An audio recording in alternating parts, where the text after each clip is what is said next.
Buenos días compañeros y profesora. Nosotros somos el equipo 8, que está conformado por Áviles Gama Ángel Gaé, Muñoz Arismendi Marcos Fernando, Sánchez Ginera Ulises, Vázquez Ortiz Olaz y su servidor Meneses Carmona Carlos Alberto. Nosotros les vamos a hablar de las técnicas y herramientas de control. Son las herramientas que auxilian al administrador para llevar a cabo un proceso de control. Las técnicas de planeación son en esencia de control y a su vez los controles no son más que un sistema de información. Yo soy Ulises y les voy a hablar acerca de los sistemas de información. Los sistemas de información comprenden aquellos medios a través de los cuales el administrador se allega de los datos e informes relativos al funcionamiento de todas y cada una de las actividades de la organización. Comprenden técnicas como contabilidad, auditoría, presupuestos, sistemas computarizados, sistemas mecanizados, archivo, formas, reportes e informes. Hay que saber aplicar los principios de excepción, de contabilidad, de oportunidad y del objetivo, y es trascendental tomar en cuenta la necesidad de la implantación del sistema, pues muchas veces el deseo de controlar puede originar papeleo excesivo, burocratización y obstaculizar la eficiencia. Los reportes e informes se pueden clasificar en informes de control, para el control directo de las operaciones, y reporte de información. Presentan datos más extensos para la gerencia formule mejores planes. Existe una variedad de formas de presentarlos, como pueden ser los informes de operaciones, que a su vez se dividen en informes de control, y los resúmenes de información de control. Los reportes de información, que son informes de tendencias, y los informes analíticos. Y los informes sobre la operación de renglones, informes de actividad individual e informes dinámicos. Los informes dinámicos se dividen en informes de control financiero y las mediciones de la efectividad del uso de fondos. Un informe facilita la transmisión de información a la vez que sirve para registrar adecuadamente las operaciones. Yo soy Marcos Fernando y les voy a explicar qué es el control interno. El control interno se refiere a la aplicación de los principios de control a todo el funcionamiento de una organización. Sus principios básicos son la obtención de información correcta y segura, la protección de los activos de la empresa y a la promoción de la eficiencia de la operación. El control interno no es exclusivo de la función financiera, su utilidad va más allá de evitar o reducir fraudes. También te permite optimizar el manejo de los recursos a través de la disminución de desperdicios, aprovechamiento del tiempo y del establecimiento de políticas de operación adecuadas, comprobación de la exactitud de la información, estableciendo sistemas de protección contra pérdidas, etc. Hola, yo soy Ángel y les voy a explicar las técnicas de control cuantitativas. Dentro de las técnicas de control se encuentran los llamados métodos cuantitativos, que dan nombre a todas aquellas prácticas que nos revelan una serie de datos encargados de representar distintas magnitudes. Algunos de los ya mencionados métodos son modelos matemáticos, investigación de operaciones, estadística, cálculos probabilísticos, programación dinámica, redes y dentro del último, camino crítico y PERT. PERT es la técnica de evaluación y revisión de problemas. Consiste en un instrumento en el que, con base en una red de actividades y eventos y mediante la estimación de 3 tiempos, se evalúa la probabilidad de terminar un proyecto para esa fecha determinada. Los 3 pasos de PERT son: formación de una lista de las actividades que integran el proyecto, determinación de la secuencia u orden de las actividades y por último, el trazo de la red. Dentro de los beneficios de esta técnica están que nos permite conocer las fases críticas de un proyecto.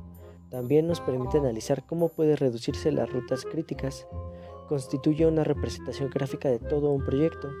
Permite tener un esquema no solo de la magnitud del trabajo, sino de cada una de sus partes.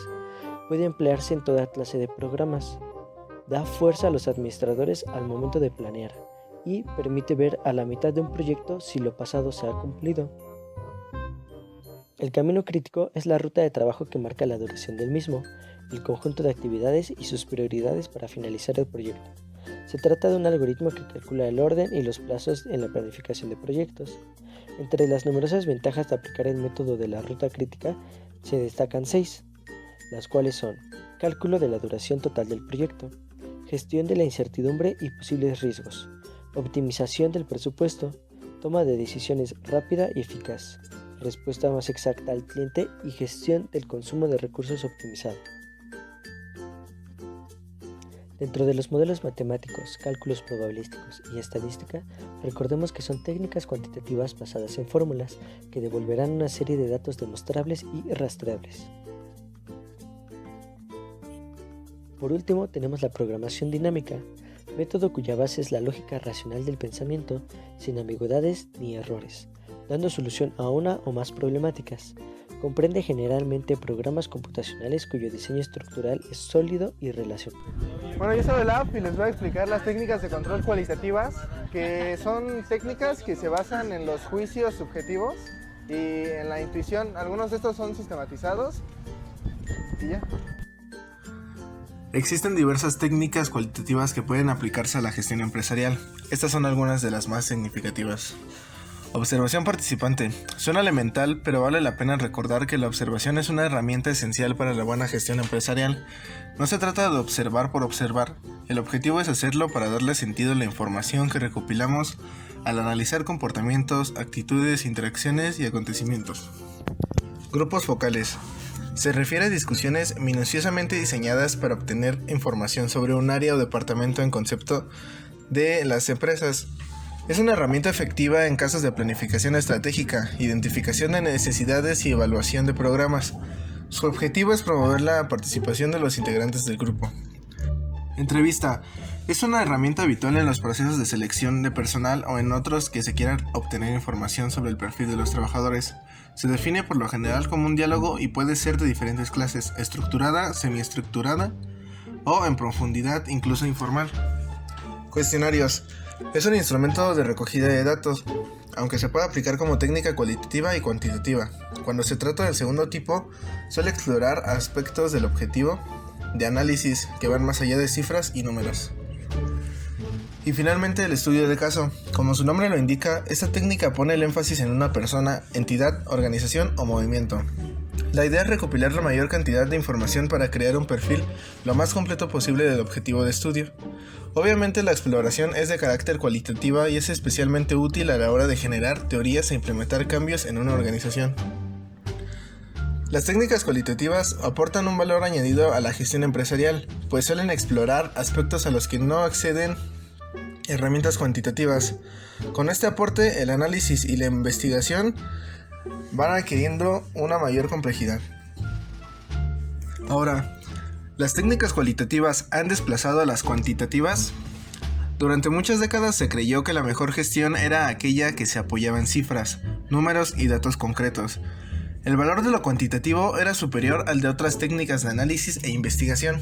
Sin embargo, con la transformación social y cultural que hemos vivido en las últimas décadas, el predominio de lo cuantitativo se ha quedado en entredicho. No es que ya no sean necesarias estas técnicas, simplemente se ha descubierto que existen muchas otras que pueden aportarnos valiosa información desde otros frentes.